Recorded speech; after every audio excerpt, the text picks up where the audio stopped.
ഇതുപോലത്തെ ഒരു അനിമേഷനാണ് നമ്മളിന്ന് ഉണ്ടാക്കാൻ പോകുന്നത്. ഇതുണ്ടാക്കാൻ വളരെ സിമ്പിളാണ്. ഫസ്റ്റ് നമ്മളൊരു കോമ്പോസിഷൻ ഉണ്ടാക്കുക, ഒരു 7 സെക്കൻഡ്സിൻ്റെ.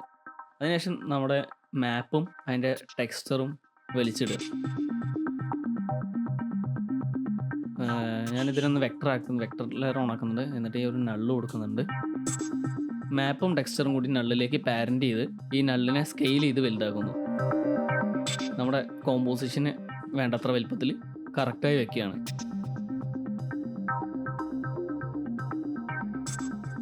ഈ നള്ളിനെ ഞാൻ ഡിലീറ്റ് ചെയ്ത് കളയാണ്. എന്നിട്ട് ഈ 2 ലെയറും 3D ലെയർ ആക്കി മാറ്റി പുതിയൊരു ക്യാമറ കൊടുക്കുകയാണ് 35mm. അത് കൊടുത്തതിന് ശേഷം ഒരു നള്ള് ആഡ് ചെയ്തു. എന്നിട്ട് നള്ളിൻ്റെ ആങ്കർ പോയിന്റ് സെൻറ്റർ ആക്കിയതിന് ശേഷം ഞാൻ എവിടെയാണോ സൂം ചെയ്യേണ്ടത് അവിടത്തേക്ക് വെച്ചിട്ട് അതിനെ 3D ആക്കി ക്യാമറ അതിലേക്ക് പാരൻ്റ് ചെയ്തു. എന്നിട്ട് അതിന് ഞാൻ ജസ്റ്റ് ക്യാം കൺട്രോളിന് പേര് കൊടുക്കുകയാണ്. ഇതിനുശേഷം ഇതിൻ്റെ പി അമർത്തി പൊസിഷൻ എടുക്കുന്നു. ഒരു കീ ഫ്രെയിം അവിടെ കൊടുത്തു. 5 സെക്കൻഡൊക്കെ ആകുമ്പോൾ ഒരു കീ ഫ്രെയിം കൊടുത്തിട്ട് ജസ്റ്റ് ഒന്ന് സൂം ചെയ്യാണ്. സൂം ചെയ്ത് വേണ്ട രീതിയിൽ ഒന്ന് വെച്ചു ഫ്രെയിമിൽ എത്ര വേണം എന്നുള്ളത്. എന്നിട്ട് ക്യാമറയിൽ പോയിൻ്റ് ഓഫ് ഇൻട്രസ്റ്റിനെയും പൊസിഷനും ഓരോ കീ ഫ്രെയിം കൊടുത്തു. അതായത് നമ്മൾ ഫ്രണ്ടിലേക്ക് എടുത്ത് മാറ്റിയതിന് ശേഷം നമ്മൾ നേരെ പോയി ഇതിൻ്റെ ഓർബിറ്റ് എടുത്തിട്ട് മെല്ലെ ജസ്റ്റ് ഒന്ന് ചരിച്ച് കൊടുക്കുക. നമുക്ക് വേണ്ട രീതിയിൽ ആ ആംഗിളിനെ സെറ്റ് ചെയ്യാണ് ഇപ്പോൾ ചെയ്യുന്നത്. ഒന്ന് അഡ്ജസ്റ്റ് ചെയ്യുക. ഇതിനുശേഷം നള്ളിനൊരു റൊട്ടേഷൻ കൊടുക്കാം നമ്മൾ. അപ്പോൾ ഓറിയൻറ്റേഷനിൽ കീ കൊടുത്തു. ആ കീനെ 1 സെക്കൻഡ്സിലേക്ക് മാറ്റിയിട്ട് പിന്നെ ഞാൻ ചെറിയൊരു സെറ്റ് ആക്സിസിൽ ചെറിയൊരു റൊട്ടേഷൻ കൊടുക്കുകയാണ്. ഒരു ഏകദേശം ഒരു 40 ഇത് വലിയ കുഴപ്പമില്ല, എന്നാലും എത്ര ഉണ്ട്, ഇത് മതി. ഒരു 51 ആക്കി കൊടുത്തു. ബാക്കി ഞാൻ ഒന്ന് സ്പീഡപ്പ് ചെയ്യുന്നുണ്ട്.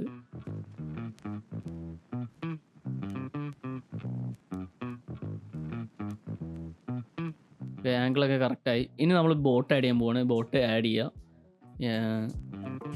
ആഡ് ചെയ്തതിന് ശേഷം 3D ലെയർ ആക്കിയിട്ട് കൺവേർട്ട് ചെയ്യുക. അങ്ങനെ എന്നിട്ട് അഡ്ജസ്റ്റ് ചെയ്ത് നിവർന്ന് നിൽക്കുന്ന രീതിയിലേക്ക് നമ്മൾ ബോട്ടിനെ വെക്കുകയാണ്.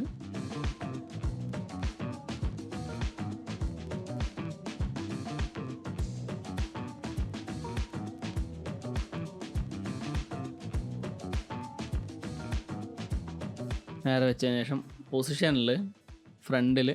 ഫസ്റ്റ് പൊസിഷനിൽ നേരെ പോയി കീ ഫ്രെയിം കൊടുക്കുകയാണ്. ഇങ്ങനെയായിരിക്കും ഇപ്പോൾ കണ്ടു കഴിഞ്ഞാൽ. ഇതിൽ പൊസിഷൻ ഞാൻ ഒരു കീ ഫ്രെയിം ഇവിടെ ഇട്ടു.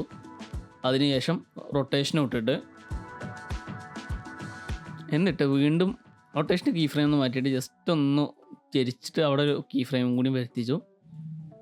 അതിനുശേഷം നോക്കി കഴിഞ്ഞ് കഴിഞ്ഞാൽ ആ ഒരു ആംഗിൾ തിരിയാത്തത് അങ്ങനെ കാണാം. ഓക്കെ, ഇത് കുറച്ചും കൂടി നീക്കി കൊടുക്കുകയാണ് ഈ റൊട്ടേഷൻ്റെ കീ ഫ്രെയിമിൽ. അതിനുശേഷം പൊസിഷൻ ഒരു 7 സെക്കൻഡ് കഴിഞ്ഞിട്ടുള്ളതിലേക്ക് കൊടുത്തു. എന്നിട്ട് ലാസ്റ്റ് കീ ഫ്രെയിമിന് നീക്കിയിട്ട് ഈ എൻഡിലേക്ക് കൊണ്ടുവന്നു.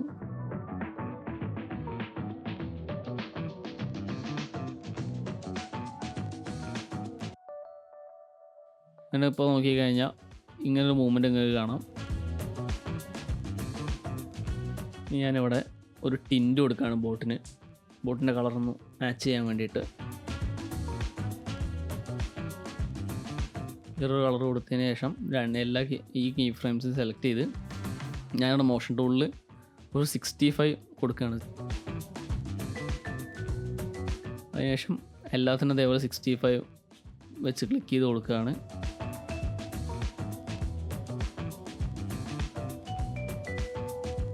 നമുക്കൊരു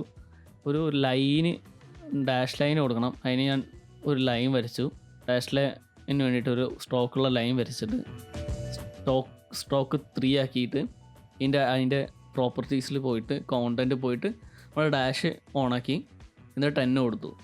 ഈ ബോട്ട് വരുന്നതിനോടൊപ്പം നമ്മുടെ ട്രാക്കും വരുന്ന രീതിയിലേക്ക് നമ്മളതൊരു മാറ്റാൻ പോവാണ്. ഇതിനെ 3D ലെയർ ആക്കിയപ്പം അത്രത്തോളം വ്യത്യാസം വന്നു.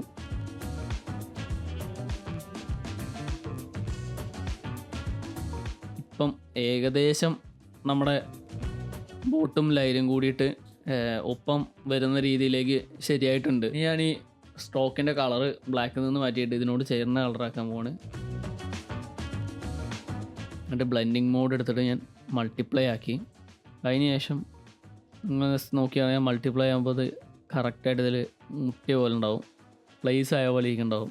അപ്പം നമ്മുടെ അനിമേഷൻ ഇപ്പോൾ റെഡിയായി. പക്ഷേ നമുക്കിതിന് ടെക്സ്ചർ കൊടുക്കണം. അതിന് വേണ്ടിയിട്ട് ഞാൻ ബ്രൗൺ പേപ്പർ ടെക്സ്ചർ ഫ്രീ പിക്കുന്ന ഡൗൺലോഡ് ചെയ്തിട്ടുണ്ടായിരുന്നു. അത് നമ്മുടെ കോമ്പിലേക്ക് വലിച്ചിട്ടിട്ട് അതിൻ്റെ സ്കെയിലിംഗ് ഒന്ന് കറക്റ്റ് ചെയ്തു. എന്നിട്ട് അതിനെ മൾട്ടിപ്ലൈ കൊടുത്തു. മൾട്ടിപ്ലൈ കൊടുത്തപ്പം ഇത് ഓവറായിട്ട് ഒരു കളറുള്ള പോലെയാണ്. അപ്പോൾ നമ്മൾ എന്താ വെച്ചാൽ ഒപ്പാസിറ്റി ഒരു പൊടിക്ക് കുറച്ചു. നമ്മളൊരു ഏകദേശം ഒരു 80 ഒക്കെ വെച്ചു. ഏകദേശമല്ല, കൂടുതൽ കളറുള്ളതുകൊണ്ട് നമ്മൾ ഒപ്പാസിറ്റി 80ലേക്ക് വെച്ചു. അപ്പോൾ നിങ്ങൾ നോക്കിയാൽ കാണാം ഇതിൽ വ്യത്യാസം. നമ്മൾ ടെക്സ്ചർ ഇട്ടപ്പം ഉള്ള വ്യത്യാസവും ടെക്സ്ചർ ഇല്ലാണ്ട് കാണുമ്പോൾ ഉള്ള വ്യത്യാസം കണ്ടോ? ഇതുകൊണ്ടാണ് നമ്മൾ ടെക്സ്ചേഴ്സ് കാര്യങ്ങൾ യൂസ് ചെയ്യുന്നത്. ഇത് കിട്ടിയതിന് ശേഷം നമ്മളൊരു ക്യാമറ ലെൻസ് ബ്ലറും കൂടി ആഡ് ചെയ്യാണ്. അതിനൊരു അഡ്ജസ്റ്റ്മെൻറ്റ് ലെയർ എടുത്തു. അതിലേക്ക് നമ്മൾ ക്യാമറ ലെൻസ് ബ്ലർ എടുത്ത് ഒരു 7 ഒക്കെ കൊടുത്തു. നമ്മൾ ഒരു എലിപ്സ് മാസ്ക് എടുത്ത് നമ്മൾ വരച്ചിട്ട് അതിനെ ഇൻവേർട്ട് ചെയ്ത് അതിൻ്റെ മാസ്ക് പോയി ഫെദർ നമ്മൾ കൂട്ടി കൊടുത്തിട്ട് ഏകദേശം ഒരു 115 എത്തി കൂട്ടി കൊടുത്തിട്ട് നമ്മുടെ സെൻറ്ററിൽ മാത്രം ഫോക്കസും ബാക്കിയുള്ളടത്തൊക്കെ ഔട്ട് ഓഫ് ഫോക്കസും ആയിട്ടുള്ളൊരു വിഷ്വൽ പോലെ കിട്ടും. ഇപ്പോൾ കണ്ടോ, ഒരു ഡെപ്ത് ഭയങ്കരമായിട്ട് കൂടിയ ഒരു ഫീലില്ലേ? നമ്മൾ നെക്സ്റ്റ് ഒരു വിഞ്ഞറ്റാണ് കൊടുക്കാൻ ഉദ്ദേശിക്കുന്നത്. അപ്പം നമ്മൾ പോയി സോളിഡ് ലെയർ എടുത്തു, ബ്ലാക്ക് കൊടുത്തു, ഓക്കെ അടിച്ചു. ഇനി പെൻ ടൂൾ എടുത്തിട്ട് ഞാൻ ജസ്റ്റ് ഒരു തോന്നിയ പോലെ ഒരു മാസ്ക് ജസ്റ്റ് വരയ്ക്കുകയാണ്.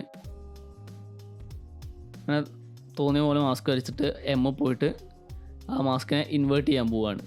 ഇൻവേർട്ട് ചെയ്തു. എന്നിട്ട് അതിൻ്റെ ഫെദർ വേറൊരു 500 സംതിങ് കൊടുത്തു. ഒരു 558 ഇത് മതി.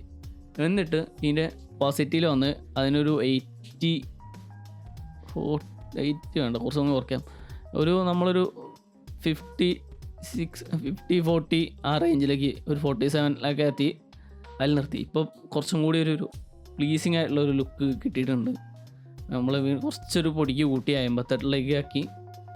കുറച്ചും കൂടി ഒരു രസം ഉണ്ടാവും കാണാൻ. ഇനി നെക്സ്റ്റ് നമ്മൾ ആഡ് ചെയ്യാൻ പോകുന്നത് നോയ്സാണ്. അതുകൊണ്ട് ഞാൻ ഒരു അഡ്ജസ്റ്റ്മെൻറ്റ് ലെയർ ആഡ് ചെയ്തിട്ട് നോയ്സ് ആഡ് ചെയ്തു. എന്നിട്ട് അതിലൊരു 15 കൊടുത്തു നോയ്സിന്. ചെറിയൊരു ഗ്രെയിൻ ഉണ്ടെങ്കിൽ ഭയങ്കര രസമായിരിക്കും കോമ്പോസിഷൻ കാണാൻ. അതുകൊണ്ട് ഞാൻ ഗ്രെയിൻ ആഡ് ചെയ്തതാണ്. ഒരു 15 ഒക്കെ കൊടുത്തിട്ട് അതിൻ്റെ അഡ്ജസ്റ്റ്മെൻറ്റ് ലെയറിൻ്റെ പൊസിഷനിൽ പോയി ജസ്റ്റ് ഒന്ന് സ്കെയിൽ ചെയ്തു. അഡ്ജസ്റ്റ്മെൻറ്റ് ലെയറിനെ പൊസിഷനിൽ പോയിട്ട് വിഗിൾ കൊടുത്തു 10.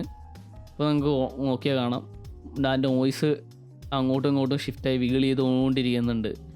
അപ്പോൾ ഇതാണ് നമ്മുടെ ഫൈനൽ അനിമേഷൻ.